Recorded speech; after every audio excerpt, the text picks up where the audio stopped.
सब मिथिलावासी के गोर लागै छी। आइ हम एगो गौरी पूजे के गीत गाबै छी, परंपरा वाला अछि।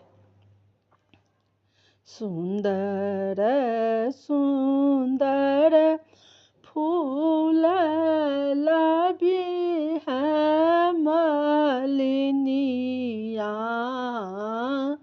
गौरी पूजन हम जेबै गे मालिनिया। सुंदर सुंदर फूल बिहमलिनिया,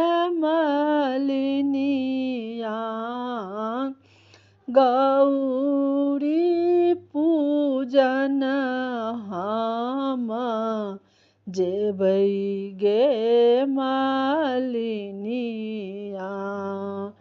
गौरी पूजन हम जेबै गे मालिनिया, गिरजा पूजन हम जेबै गे मालिनिया। बेली फूल लबी हैं चमेली फूल लबी हैं, और फूल लबी हैं गुलाब गे मालिनिया। और फूल लबी हैं गुलाब गे मालिनिया। एक मोन होइया मालिन तोरे संग जाइता हूँ, देखिता में राम के सूरती गे मालिनी। या एक मोन होइया मालिन तोरे संग जाइता हूँ, देखिता में राम जी सूरती गे मालिनी।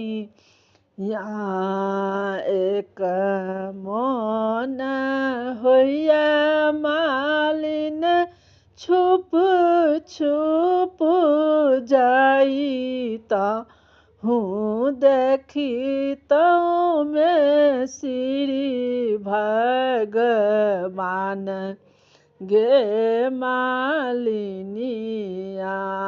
माथ शोभे मौरी, कान में कुंडल,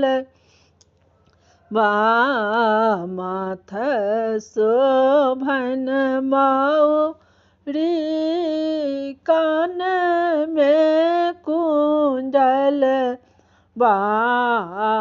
हमरो मन मोहनी सूरती गे मालिनिया।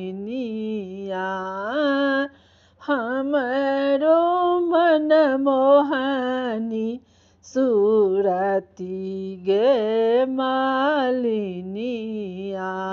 सुंदर सुंदर फूल बिहमलिनिया,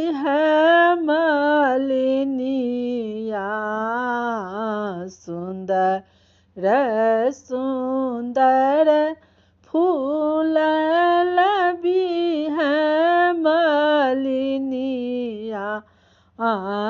गौरी पूजन हम जेबै गे मालिनिया।